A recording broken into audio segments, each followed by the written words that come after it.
তারা কখনো বলছে কিসের ভারত, আমরা অন্যের পক্ষে, আমরা অত্যাচারের পক্ষে। তো তারা যে কিসের পক্ষে তারা নিজেরাও জানে না। তারা আদপে কিসের পক্ষে? তারা চীনের কাস্তে আর পাকিস্তানের তাড়া নিয়ে, কাস্তে হাতুড়ি তাড়া নিয়ে বেরিয়েছিল, সব বেজন্মা গুলো। ওগুলোকে যে শুট করে দেওয়া উচিত ছিল, একদম কলকাতার রাজপথে ওদেরকে শুট করে দেওয়া উচিত ছিল। বলছেন যে আমি সব ব্যবস্থা করে দিই, তার মানে কি তার পাকিস্তানের ভেতরে এমন কোন চ্যানেল আছে যেখান থেকে এই কাজগুলো করা হবে? মানে আলটিমেটলি পাকিস্তানের এজেন্ট হিসেবে কাজ করছেন। নমস্কার, আমি দিবাকর, আপনারা দেখছেন জাগরণ বাংলা। আজকে আমাদের সঙ্গে রয়েছেন বিজেপি নেতা কৌশিক গুহ রায় এবং হিন্দুত্ববাদী নেতা বলরাম বাবু। নমস্কার, আপনাদের দুজনকে জাগরণ বাংলাতে স্বাগত।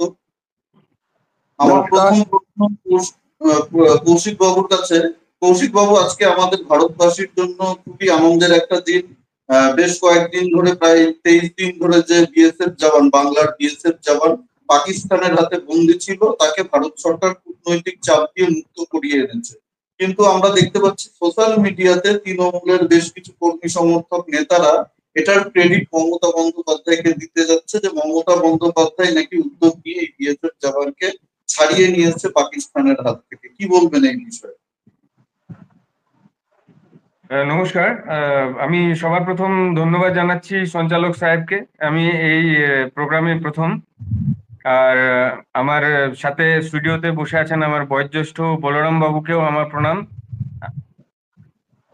তো সর্বোপরি যেটা সবার প্রথম বলতে হয়, যে আপনি বলছেন যে সোশ্যাল মিডিয়াতে শুধু এটা দেখা যাচ্ছে, কারণ সোশ্যাল মিডিয়াতে মমতা বন্দ্যোপাধ্যায় কিছু এরকম চেলা চামুন্ডা পুষে রেখেছে, এমন কিছু কালসাপ পুষে রেখেছে, চোর কুনাল টাইপের, এদেরকে দিয়ে এসব গুলো বলাচ্ছে। এগুলোর কোনো আদপেও এগুলো কোনো ভিত্তিহীন যে কথাবার্তাগুলো, এগুলো হাস্যকর, এগুলো উনি বোঝে।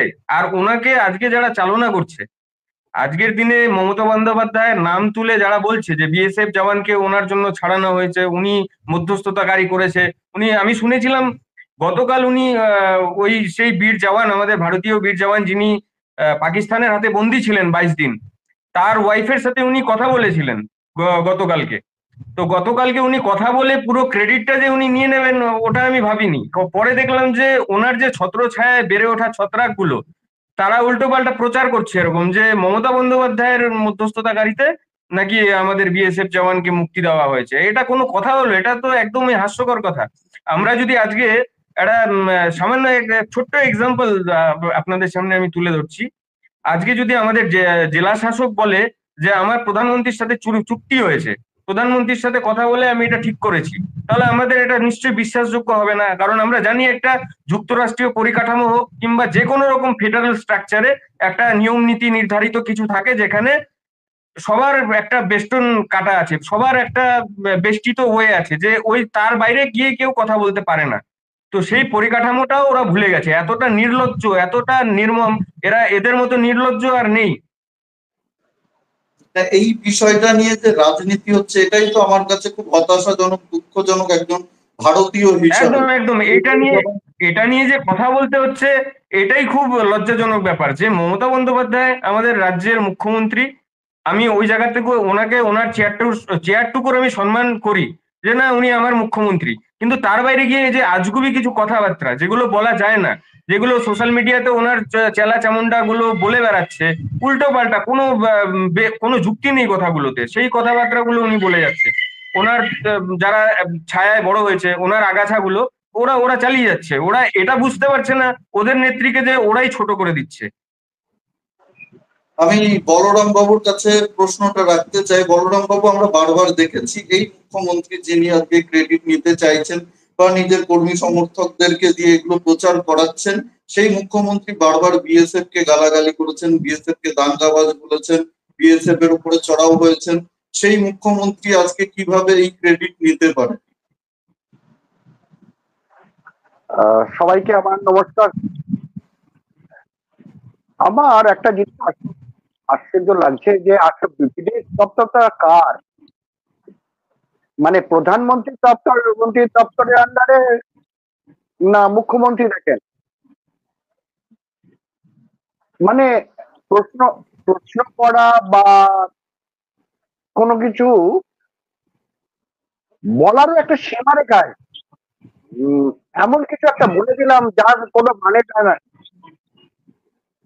বিদেশ মন্ত্রকের তরফ থেকে এবং ডিফেন্স মিনিস্ট্রির তরফ থেকে এই বিষয়গুলোর নেগোসিয়েশন হয়, সেখানে মুখ্যমন্ত্রী বলছেন যে আমি সব ব্যবস্থা করে দিই। তার মানে কি তার পাকিস্তানের ভেতরে এমন কোনো চ্যানেল আছে যেখান থেকে এই কাজগুলো করা হয়? মানে আলটিমেটলি পাকিস্তানের এজেন্ট হিসেবে কাজ করছেন? আমার প্রশ্ন সরাসরি এটা হতেই পারে যে যখন পাকিস্তান পার্লামেন্টের ভেতরে তার প্রশংসা হচ্ছে, তার মোদী বিরোধিতাকে প্রশংসা করা হচ্ছে, এবার সেখানে তিনি আইএসআই এর কাউকে দিয়ে কোনো একটা ঘটনা ঘটাচ্ছেন, মানে খুব আশ্চর্য লাগছে, বিরক্তি বোধ হচ্ছে যে এটা কি হচ্ছে, দেশটাকে চালাচ্ছে কে? আর এই আমাদের বাংলা বা বৃহত্তর বাংলা এগুলোর কি প্রধানমন্ত্রী উনি? এটা আমার প্রশ্ন রইল। সাধারণ মানুষ অত্যন্ত বুদ্ধিমান, তারা জানেন, তারা বোঝেন, নির্বোধ ভাবার কোনো জায়গা নেই। তাহলে দু এটা একটা হাজার জিনিস। 2019 সালে ঘটনাটা আপনাদের সবার মনে আছে, যখন পুলওয়ামা কাণ্ড হলো, তারপরে ভারত যে এয়ার স্ট্রাইক করলো পাকিস্তানের উপরে, তখনও একজন ভারতীয় বায়ুসেনার জওয়ান অভিনন্দনকে পাকিস্তান আটক করেছিল। তারপরে পাকিস্তান তাকে সসম্মানে ভারতে ফিরিয়ে দিয়েছে, দিতে এক প্রকার বাধ্য হয়েছে ভারতের কূটনৈতিক চালের কারণে। একই ছবি আমরা আবার দেখতে পেলাম, এত বড় একটা আক্রমণ ভারত চালালো, ভারতের বায়ুসেনা, নৌসেনা এবং স্থলসেনা যৌথভাবে এত বড় একটা অপারেশন চালালো, যেখানে জঙ্গি ঘাঁটিগুলোকে টার্গেট করে নষ্ট করা হয়েছে। তারপরেও পাকিস্তান এই জওয়ানকে ফেরত দিতে বাধ্য হলো। এটা তো ভারতবর্ষের অনেক বড় একটা কূটনৈতিক জয়। এই না, অবস্থায় দাঁড়িয়ে এই এখানে আরেকটা পলিটিক্সটা হচ্ছে, বিষয় রাজনীতিটা হচ্ছে, এটা কতটা এখানে, মানে সঠিক মনে হয়? কারণ উনি পুলওয়ামা যে আক্রমণ হয়েছিল সেটাকে বলেছিলেন যে মোদী ভোটের জন্য করছেন, ঠিক আছে? বর্তমানে যিনি আহ, পাকিস্তানের vice air marshal Aurangzeb Ahmed, তিনি বলেছিলেন যে এই কয়েকদিন আগে একটা প্রেস কনফারেন্স, যে পুলওয়ামা হচ্ছে আমাদের একটা দারুণ প্রজেক্ট যেটা আমরা এক্সিকিউট করি।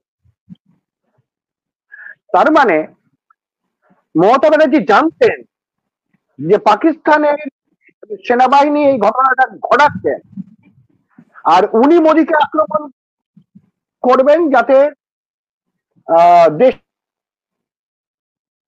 ক্ষতিকর অবস্থা তৈরি হয়। আমি কৌশিক বাবুর কাছে একটু আসবো। কৌশিক বাবু, কিছুদিন আগে যখন মুর্শিদাবাদে একটা হিন্দু জেনোসাইড হলো, হিন্দুদের উপর আক্রমণ হলো, বেছে বেছে হিন্দুদের বাড়িঘর টার্গেট করে পুড়িয়ে দেওয়া হলো, এই ওয়াকাফ আন্দোলনকে কেন্দ্র করে হিন্দুরা বাড়িঘর ছেড়ে পালাতে বাধ্য হলো, সেই সময় পশ্চিমবঙ্গ পুলিশের ব্যর্থতা আমরা সবাই দেখেছি। পুলিশ হিন্দুদেরকে রক্ষা করতে পারেনি, তখন বিএসএফ কে নামানো হয়েছিল পরিস্থিতি মোকাবিলা করার জন্য। বিএসএফ মোতায়েন হওয়ার পরে পরিস্থিতি স্বাভাবিক হয়েছিল। তখন মুখ্যমন্ত্রী বিএসএফ কে টার্গেট করে গালিগালাজ করেছিলেন, বিএসএফ কে উল্টো পাল্টা বলেছিলেন, দাঙ্গাবাজ বলেছিলেন, বিএসএফ নাকি লোক ঢুকিয়ে বাইরে থেকে এই পরিস্থিতি তৈরি করেছে, এইসব মন্তব্য করেছিলেন। আজকে তিনি এতটা বিএসএফ দরদি হয়ে গেলেন, পুরো ক্রেডিট নেওয়ার চেষ্টা করছেন, এটা কিভাবে দেখছেন আপনি?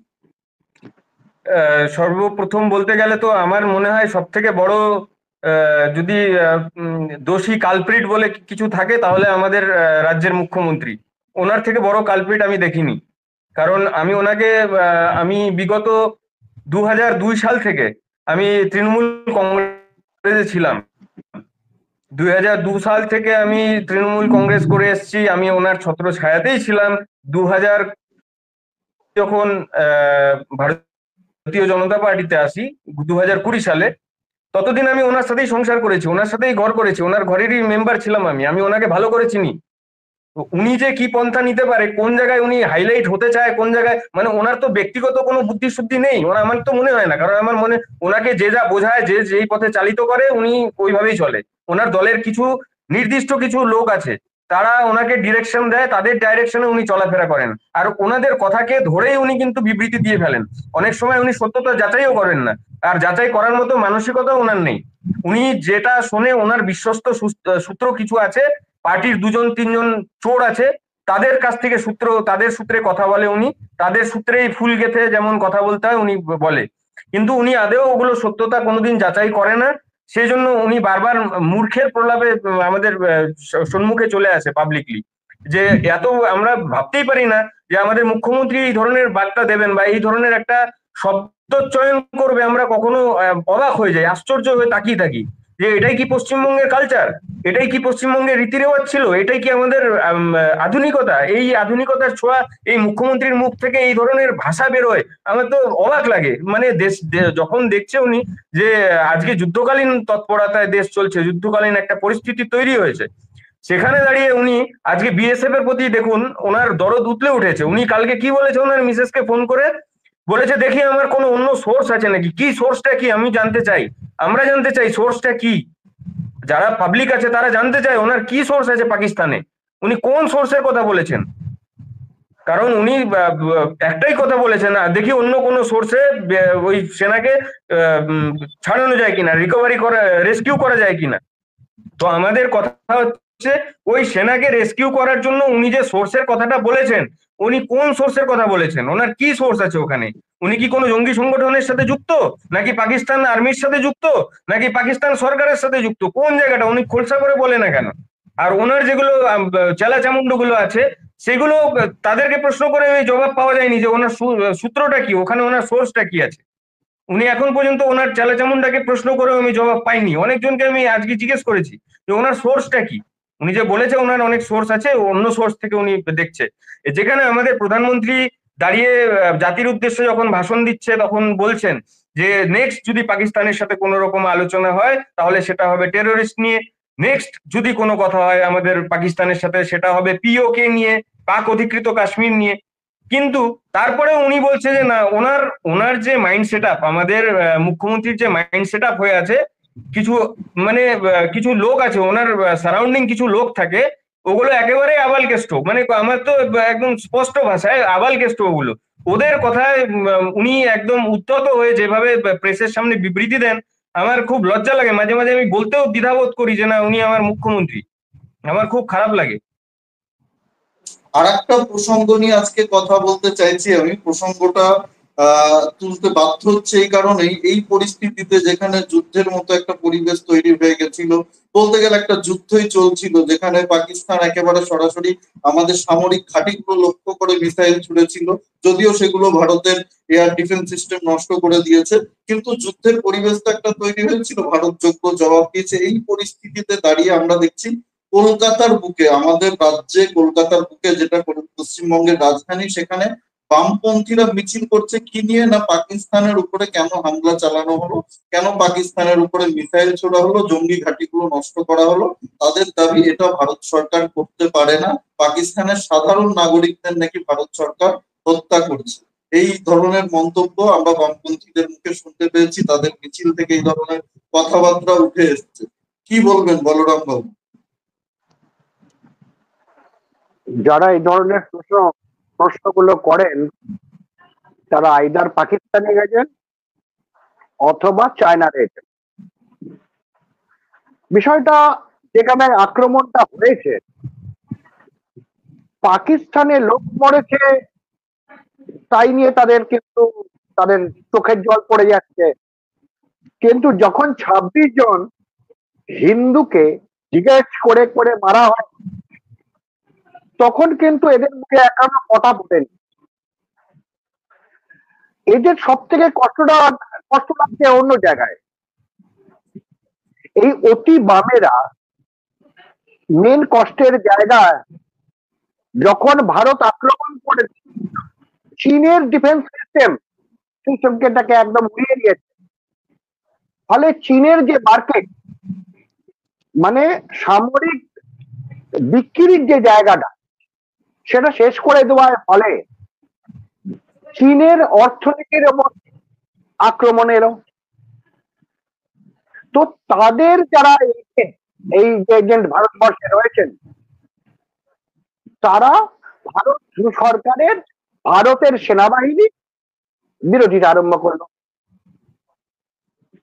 ফলে আলটিমেটলি বোঝার একটা জায়গা আছে যে ভারতবর্ষে যে 0.5 যে সেগমেন্টটা রয়েছে, মানে আমরা বলি ফিফথ কলামিস্ট, এই ফিফথ কলামিস্টের খুঁজে খুঁজে বার করার দরকার আছে।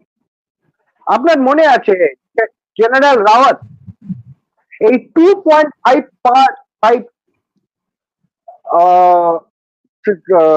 সেগমেন্ট ওয়ার করার কথা বলা হচ্ছে। একটা সেগমেন্ট হচ্ছে চায়না, একটা পাকিস্তান, আর ভারতের মধ্যে মধ্যে 2.5। তো এই যে জায়গাটা আছে, এদের কিন্তু খুঁজে বার করে ধ্বংস করার দরকার আছে। আমার আর একটা প্রশ্ন আসছে এখান থেকে, যে কলকাতার বুকে যখন এরকম মিছিল হয়, এরকম স্টেটমেন্ট দেয় এরা বামপন্থীরা প্রকাশ্যে একেবারে রাস্তায় দাঁড়িয়ে, তখন আমাদের রাজ্যের পুলিশ প্রশাসনের ভূমিকা কি থাকে? কেন তারা এই ধরনের মিছিলের অনুমতি দিচ্ছে? যেখানে বিজেপি কোনো মিছিল করতে গেলে, জাতীয় পতাকা নিয়ে কোনো মিছিল করতে গেলে, সন্ত্রাসবাদের বিরুদ্ধে কোনো মিছিল করতে গেলে তাদেরকে হাইকোর্টে ছুটতে হচ্ছে, হাইকোর্টের থেকে অনুমতি নিয়ে মিছিল মিটিং করতে হচ্ছে। সেখানে বামপন্থীরা কোনো রকম অনুমতি না নিয়ে একেবারে এই ধরনের মিটিং মিছিল করছে এবং পুলিশ প্রশাসন তাদেরকে প্রোটেকশন দিচ্ছে, নিরাপত্তা দিচ্ছে। না, অতি বামেদের একটা একটা মুখোশ। এরা নো ভোট টু বিজেপি বলে। এরা হচ্ছে তৃণমূলের আর একটা ফ্রন্ট অর্গানাইজেশন। এবং আপনি যদি দেখেন যে তারা প্রশ্ন করছেন কি, ওখানে মনে হয় বঙ্গ টিভির কেউ ছিল, তো তার বুমটা দেখার পরেও তারা জিজ্ঞেস করছেন আপনি কোন অর্গানাইজেশন থেকে। তাদের যে ধরনের বিহেভিয়ারিয়াল প্রোডাক্ট, মানে কোন নেশাখোর, পাতাখোর, এই ধরনের লোককে নিয়ে গিয়ে ওখানে বসিয়ে দিয়ে একটা আন্দোলন তৈরি হয় না। আমরা নিজেরাও আন্দোলন থেকে করি, ফলে প্রত্যেকটা আন্দোলনের কতগুলো নিয়ম আছে, নিশ্চয়ই নীতি আছে। সেখানে তারা শুধু মিডিয়াকে আক্রমণ করছে না, তারা ভারত রাষ্ট্রকে আক্রমণ করছে। তাদের জানা নেই যে সিন্ধু, ঝিলাম এবং চিনাব, এই তিনটে নদী 80% জল পাকিস্তানে যেত, কিন্তু যেহেতু সেটা ভারতের দিক থেকে আসছে, হ্যাঁ, ওয়েস্টার্ন রিভার ফ্রন্ট বলা হয়, তো এখান থেকে ভারতের বেশি জল পাওয়ার দরকার ছিল। কিন্তু ভারত কিন্তু সেখানে বড় ভাইয়ের মতো পাকিস্তানকে বেশি জল দিয়েছে। এটা নেহরুর প্রবলেম, কোনো অসুবিধা নেই। কিন্তু তাদের কষ্ট হচ্ছে যে পাকিস্তানে কেন বেশি জল যাচ্ছে না। ভারতের ক্ষেত্রে রবি, বিয়াস এবং শতদ্রু, যেখানে খুব কম জল থাকে, তার 80% ভারতে আসে। তাহলে কোথায় জল ব্যবস্থা, জল পরিবর্তন, জলের সাপ্লাই লাইন, এই জায়গায় ভারতের কি লাভ হচ্ছে সেটা তারা দেখবেন না। তারা দেখবেন পাকিস্তানের চাষিদের কি ক্ষতি হচ্ছে। এরা বেসিক্যালি ফরেন এজেন্সির আন্ডারে কাজ করে, ফরেন এজেন্সির টাকায় কাজ করে। আমি কৌশিক বাবুর কাছে আসবো। কৌশিক বাবু, আপনিও নিশ্চয়ই দেখেছেন বামেদের এই মিছিল, অতি বামপন্থী এবং বামপন্থীরা কলকাতার রাস্তায় যে ধরনের আমি মিছিল করেছে। আমি তো গতকালকে যে ওদের মৌলালিতে মিছিলটা বেরিয়েছিল, ও মানে অতি বামেদের, কিংবা আপনি বলতে পারেন লেলিনের বাচ্চাদের, কিংবা আপনি বলতে পারেন যে পাকিস্তান আর চীনের অবৈধ সন্তানদের, বা কিংবা আপনি বলতে পারেন যারা কালকে পথে নেমেছিল তাদের মধ্যে বেশিরভাগই বেজন্মা দেখেছি আমরা। কারণ তাদের মুখের ভাষাগুলো যা ছিল, আমরা এক কথায় যদি তাদেরকে আইডেন্টিফাইড করতে হয় তাহলে আপনার এক কথায় বলবো তারা বেজন্মা। কারণ তাদের পরিচিতির কোনো ঠিক ছিল না। তারা কখনো বলছে কিসের ভারত, তাদের মুখ থেকে উদ্ধৃত কথা আমার কাছে ভিডিও আছে। তারা কখনো বলছে কিসের ভারত, আমরা অন্যায়ের পক্ষে, আমরা অত্যাচারের পক্ষে। তো তারা যে কিসের পক্ষে তারা নিজেরাও জানে না। তারা আদপে কিসের পক্ষে? তারা চীনের কাস্তে আর পাকিস্তানের তাড়া নিয়ে, কাস্তে হাতুড়ি তাড়া নিয়ে বেরিয়েছিল সব বেজন্মা গুলো। ওগুলোকে যে শুট করে দেওয়া উচিত ছিল, একদম কলকাতার রাজপথে ওদেরকে শুট করে দেওয়া উচিত ছিল। যদি সব থেকে বড় দেশদ্রোহী থেকে থাকে, কালকে যারা রাজপথে ছিল কলকাতার মৌলালিতে, তারা ছিল সব থেকে বড় দেশদ্রোহী, তাদেরকে শুট করে মেরে দেওয়া উচিত ছিল। আমি গতকালকেও একটা পোর্টালে বসেছিলাম, সেখানে একই কথা বলেছি যে এদের মতো দেশদ্রোহী নেই। এরা যখন ভারত স্বাধীন হয়নি 1947 সালের আগে, তখন ব্রিটিশদের গোলামি করেছে এরা। তখন ব্রিটিশদের কাছে গিয়ে কান ভাঙানি দিত এই বামপন্থীরা। আজকের দিনে যখন দেশ স্বাধীন, তখনও আজকে এরা এই নেচার থেকে বেরিয়ে আসতে পারেনি। এদেরকে একদম মানে মাথা থেকে উড়িয়ে দেওয়া দরকার। এদের যদি গোড়াটা ছেড়ে দিই তাহলে আবার এরা গজিয়ে উঠবে। এদের রাখা উচিত। এদের মতো দেশদ্রোহী আমি দেখিনি। আমার ব্যক্তিগত মতামত, একদম আমার ব্যক্তিগত মতামত বললাম যে আমার যদি কথা চলে, আমার যদি কথা বলে, তাহলে আমি একটাই কথা বলবো, এদেরকে শুট অ্যাট সাইট করা হোক। যেখানে এদের দেখা হবে এরা যে ধরনের মন্তব্য করছে, শুট অ্যাট সাইট করা হোক। আমি পূর্ণ সহমত এই বিষয়ে, কিন্তু এদেরকে মিছিল করার অনুমতি, পারমিশনটা দিচ্ছে কে? এরা কোন সাহসে মিছিল নিয়ে বেরোতে পারছে? আর পুলিশ কেন এদেরকে প্রোটেকশন দিচ্ছে, নিরাপত্তা দিচ্ছে? দেখুন, পুলিশ তো আজকে নিজের মেরুদণ্ড নেই। পুলিশ চলছে হচ্ছে মমতা ব্যানার্জির সরকারের আস্ফালনে। পুলিশের ব্যক্তিগত কিছু নেই, কারণ পুলিশকে পুরোটাই চালনা করা হচ্ছে। পুলিশের যদি মেরুদণ্ড থাকতো, আমরা বিশেষ কিছু জায়গায়, আমরা কিছুদিন আগে দেখেছি, আমরা মোথাবাড়িতে, মুর্শিদাবাদে এরকম কিছু ঘটনা হয়েছে যেখানে একটা অ্যাকশন পর্যন্ত নেওয়া তো দূরের কথা, পুলিশ গিয়ে সামনে দাঁড়াতে পারেনি, এরকমও ঘটনা হয়েছে। আবার আমরা কখনো দেখেছি উড়ন্ত লুঙ্গির ঝুলন্ত লাঠি খাচ্ছে পুলিশ, লুঙ্গি খুলে লাঠি খাচ্ছে পুলিশ, আমরা দেখেছি। আবার এই পুলিশকেই দেখিয়েছি যখন, আবার এই পুলিশকে কখন দেখলাম যে না এরা খুব হিরো হয়ে গেল, এদের সিনা টান হয়ে গেল যখন ওই শিক্ষকদের লাঠি চার্জ করা হলো, তখন এরা বাহাদুর হয়ে গেল, এরা বিশাল পালোয়ান হয়ে গেল। কিন্তু তখন কোথায় গেছিল? যেদিন ওয়াকফ অ্যামেন্ডমেন্টের জন্য তারা বিরোধিতা করতে রাস্তায় নেমেছিল, পুলিশকে উড়ন্ত লাঠিগুলো লুঙ্গির ভুলে গেছে পুলিশ। আর কি বলছিল পুলিশের ডিজিপি, আমাদের রাজ্য পুলিশের ডিজিপি, কি নাম ভদ্রলোকের, আরে রাজীব কুমার কি বলছিলেন যে সব কন্ট্রোল, সব আন্ডার কন্ট্রোলে আছে। ওরা কি কন্ট্রোলে ছিল আমি জানি না।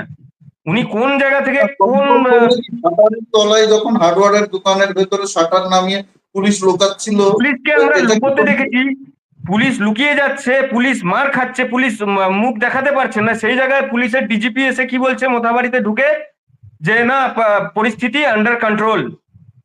তো উনি হচ্ছে প্রথম আমাদের এই প্রথম ডিজিপি, পশ্চিমবঙ্গে প্রথম কলুষিত ডিজিপি হচ্ছে রাজীব কুমার। আমরা অনেকগুলো কেসে ওনাকে দেখে এসেছি। পূর্ব দিনে আমরা এতগুলো বছর থেকে ওনাকে দেখছি। উনি রাজ্যের কমিশনার ছিলেন, পুলিশ কমিশনার ছিলেন, তারপরে আজকের দিনে রাজ্য পুলিশের ভারপ্রাপ্ত ডিজিপি। তো ওনার যে দায়িত্বভার, ওনার দায়িত্বভারের সাথে ওনার কথার কোনো সম্মিলিত কোনো রকম মিল পাবেন না। উনি বলছেন একটা, ঘটনা ঘটছে একটা। উনি হচ্ছে মিথ্যেবাদীর লাল কিতাব। লাল কিতাব ওনাকে আমরা বলে ডাকি অনেকে, কারণ আমরা লাল কিতাব বললে ওনাকে আইডেন্টিফাই করা যায় যে রাজীব কুমারকে, রাজীব কুমার হচ্ছে সেই লাল কিতাব। তো আমি সেটাই জানি যে ওনাদের পুলিশের মেরুদণ্ড তো ভেঙে গেছে। এবার আপনি বলছেন যে পুলিশ কিভাবে এদেরকে পারমিশন দিচ্ছে। পারমিশন দেবে না কেন? আজকে ওদের একটাই লক্ষ্য যে বিজেপিকে আটকাও, বিজেপিকে আটকাও। বিজেপিকে আটকাতে গিয়ে তোমার যাকে সাথ দিতে হয় তুমি দাও। তখন দেখছে যে এদেরকে সাথ দিতে হচ্ছে, এই ওদের বিরুদ্ধে কথা বলছে, যখন মাইকে এসে বলছে বা কোনো টিভি চ্যানেলে দেখছি নিউজ অ্যাঙ্কারিং করছে, তখন আমি দেখছি যে বসে টেবিলে বিরোধিতা করছে। তৃণমূল কংগ্রেস সিপিএম এর মা বাপ এক করে দিচ্ছে। কিন্তু আবার যখন এই ধরনের পরিস্থিতি তৈরি হচ্ছে, বিজেপিকে দাবাতে হবে, সেখানে কিন্তু আবার ঠিক অক্সিজেন যোগাচ্ছে। এই একটা পরিস্থিতি যে দেশের ভেতরে তৈরি হয়েছে, যুদ্ধ পরিস্থিতি, এই জায়গায় দাঁড়িয়ে এরকম নোংরা রাজনীতি, ঘৃণ্য রাজনীতি, এবং এর ফলে তো লাভবান হচ্ছে না সিপিএম, কমিউনিস্ট পার্টি লাভবান হচ্ছে না। এই কর্মকাণ্ডগুলোর জন্য তো তারা শূন্যে চলে এসছে, এরপরে মহাশূন্যে পৌঁছে যাবে। সাধারণ মানুষ তো এদেরকে ভালোভাবে নিচ্ছে না। এই জিনিসটা কি সিপিএম এর নেতৃত্ব, উচ্চ নেতৃত্ব, মোহাম্মদ সেলিম বলুন বা আহ সুজন চক্রবর্তী বলুন, এরা কি বুঝতে পারছে না? না না, আমার মনে হয় আপনি যেই দুটো নাম নিলেন, মোহাম্মদ সেলিম আর সুজন চক্রবর্তী, আমার মনে হয় সেই ঘটনার দিনই বুঝে গেছে ওদের সত্তা কি। মানে যেদিনকে আমাদের পেহেলগামে ঘটনা ঘটেছে, দুর্ঘটনাটা হিন্দুদেরকে চিহ্নিত করে মারা হয়েছিল, সেদিনই ওরা বুঝে গেছিল নিজেদের সত্তা কি, নিজেদের পার্টির কিভাবে ওরা গাইডলাইন তৈরি করবে। কারণ ওরা সেদিন বুঝে গেছিল যে যদি মোহাম্মদ সেলিম আর সুজন চক্রবর্তী দুজনই সেদিন উপস্থিত থাকতেন, তাহলে সেদিন মোহাম্মদ সেলিম বেঁচে ফিরতেন আর সুজন চক্রবর্তী ওখানে গুলি খেয়ে পড়ে থাকতেন। তো তাদের নিয়ে আমার মনে হয় না তাদের কোনো রাজনৈতিক কোনো আপনি প্রোপাগান্ডা থাকবে। আপনি পেহেলগামে চলে গেলেন। আমি তো পশ্চিমবঙ্গে এই ঘটনা দেখেছি কিছুদিন আগে মুর্শিদাবাদে, যে দুজন হিন্দু মারা গেছে, বাবা ছেলে, হরগোবিন্দ দাস এবং তার পুত্র। তারা তো কমিউনিস্ট পার্টির চন্দন দাস। সদস্য ছিল, বাবু, তারা তো কমিউনিস্ট পার্টিটা করতো, তারা সক্রিয় কর্মী ছিল। তাদেরকে মরতে হয়েছে শুধুমাত্র হিন্দু হওয়ার কারণে, তাদের ধর্মের কারণে। অন্য কোনো কারণ নয়। তাদের রাজনৈতিক দল, তাদের চিহ্ন এগুলো দেখেনি যখন তাদের ঘরে ঢুকে মেরেছে জিহাদিরা। তারপরেও কেন যারা এই সুজন চক্রবর্তীর মতো হিন্দু রয়েছে তারা এই দালালি করে যাচ্ছে? দেখুন, এবার কথা হচ্ছে যে আমরা সবাই হিন্দু। আমি মনে করি, আমরা স্টুডিওতে যে কজন বসে আছি আমরা প্রত্যেকেই হিন্দু, কিন্তু হিন্দু আমি হলেই শুধু হয় না। সদস্যকেও ডেকেছিলাম, কিন্তু যখন বললাম যে আজকে এই বিষয়গুলো নিয়ে আমরা আলোচনা করব, আমাদের সঙ্গে এই অতিথিরা থাকবেন, তখন তিনি বলে দিলেন না, আমি এই চ্যানেলে আসতে পারবো না, আমি এই প্রোগ্রামে আসতে পারবো না। আমি ইনভাইট ওনারা করেছিলাম। আসবেনও না। দেখুন, আজকে বামফ্রন্ট নিজেদের জন্য কোথায় পৌঁছে গেছে আপনাদের চোখে তা ভাসছে, আপনারা দেখতে পাচ্ছেন যে আপনাদের চোখের সামনে আছে আজকে বামফ্রন্ট শূন্য থেকে মহাশূন্যর দিকে এগোচ্ছে। কিন্তু এদেরকে আবার অক্সিজেন দেওয়ার জন্য আমাদের রাজ্য সরকার কম মানে কি বলে ওটাকে, তাবেদারি করছে তা কিন্তু নয়, প্রচুর তাবেদারি করছে। এদেরকে দেখাচ্ছে আমরা এদের এগেনস্টে, কিন্তু আবার ওরাই অক্সিজেন দিচ্ছে এই সিপিএম কে। নাহলে সিপিএম এর সাহস কি করে হয় আজকের দিনে ওরা এরকম দেশদ্রোহী টাইপের কথাবার্তা বলছে। মৌলালির রাজপথে এসে কালকে বলছে কিসের ভারত, পাকিস্তানের জন্য চিন্তা করছে। বলছে পাকিস্তানের গরিব মানুষরা কি খেয়ে থাকবে যুদ্ধ হলে, ওদের জন্য চিন্তা হচ্ছে। তাহলে আমি বলি এই বেজন্মাদের ডিএনএ টেস্ট করলে কোথাকার রক্ত পাওয়া যাবে? এরা কি রাশিয়ান নাকি এরা চীনের? কোথাকার এরা? এদের বংশ পরম্পরা কোত্থেকে এসছে এরা? এদের আমদানি কোথা থেকে হলো? আমি তো মাথায় আসেনি আমার কিছু। এই টাইপের কথাবার্তা হতে পারে? আর এই টাইপের কথাবার্তাগুলো প্রশাসন সহ্য করলো কেন? কিছু কিছু জায়গায় আমি শুনেছি কালকে কয়েকটা থানাতে কলকাতাতে। আমি প্রসঙ্গ ধরে বলরাম বাবুর কাছে যাব। বলরাম বাবু, উনি বললেন, কৌশিক বাবু বললেন যে এটা চীন না, এটা রাশিয়া না। আমরা জানি চীনও কমিউনিস্ট শাসনে রয়েছে, রাশিয়াও কমিউনিস্ট শাসনে রয়েছে, কিন্তু সেখানে দাঁড়িয়ে কি এই ধরনের রাষ্ট্রবিরোধী কার্যক্রম চলতে পারে? সেখানে যদি এটা যদি চীন রাশিয়ার মতো একনায়কতন্ত্র দেশ হতো, তাহলে কি কমিউনিস্টরা আজকে এই মিছিল ভারতবর্ষে করতে পারত?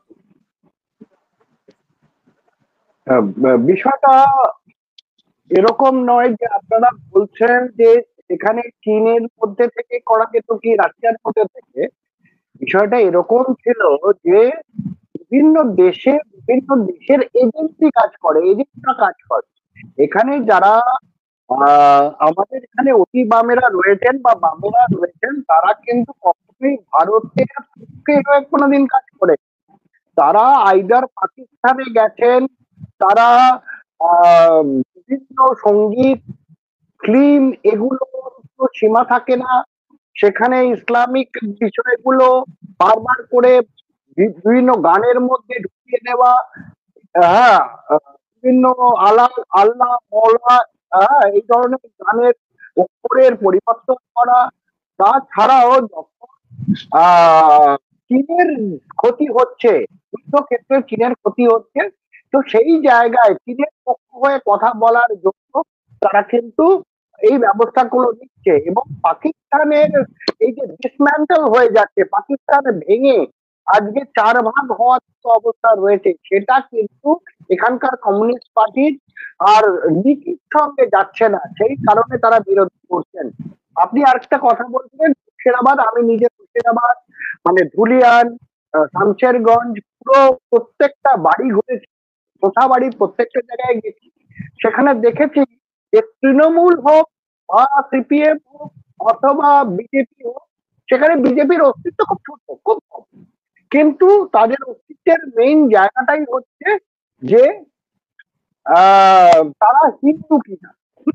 সেখানে হিন্দু বাড়িগুলোকে বেছে বেছে ভাঙা হয়েছে, বেছে বেছে পোড়ানো হয়েছে, বেছে বেছে ক্ষতিগ্রস্ত করা হয়েছে। আমার কাছে এইসব ছবি তুলে আনা আছে। তৃণমূল সমর্থকের দোকান, সেখানে তৃণমূলের লিডারদের ছবি রয়েছে, সেই দোকান পুড়িয়ে দেওয়া হয়েছে। কিন্তু তার পাশেই মুসলমানের দোকান, সেটা কিন্তু টাচ করা হয়নি। যেদিন গন্ডগোলটা হয় সেদিন সেই দোকানগুলোকে ইচ্ছাকৃতভাবে বন্ধ করে রাখা হয়েছিল, যাতে গন্ডগোলের মধ্যে তারা না পড়ে যায়। মানে এইসব ঘটনা আমরা দেখে এসেছি। ফলে এখন খালি একটা জায়গায় আছে, রাষ্ট্রবাদী আর রাষ্ট্রবিরোধী, এই দুটো ভাগে ভারত তথা পশ্চিমবঙ্গ টোটালটাই বিভক্ত হয়ে রয়েছে। এবার আমাদের কাছে চিন্তা হচ্ছে আমরা কোন পক্ষে থাকবো, রাষ্ট্রবাদের পক্ষে থাকবো না রাষ্ট্রবিরোধীদের পক্ষে থাকবো। একদম একদম। অনেক অনেক ধন্যবাদ বলরাম দা এবং কৌশিক দা আজকে আমাদের অনুষ্ঠানে আসার জন্য এবং নিজেদের মন্তব্য রাখার জন্য একদম সাহসিকতার সঙ্গে। জাগরণ বাংলা চ্যানেলের সকল দর্শকদের অনুরোধ করব, ভিডিওটি যদি ভালো লাগে অবশ্যই লাইক করুন, শেয়ার করুন, আর এই বিষয়ে আপনাদের কি মতামত, আপনারা কি ভাবছেন কমেন্ট করে জানাতে ভুলবেন না। সবাই ভালো থাকুন, সুস্থ থাকুন, আশেপাশে সবার খেয়াল রাখুন। জয় হিন্দ, বন্দে মাতারাম, ভারত মাতা কি জয়। জয় মা ভারতী।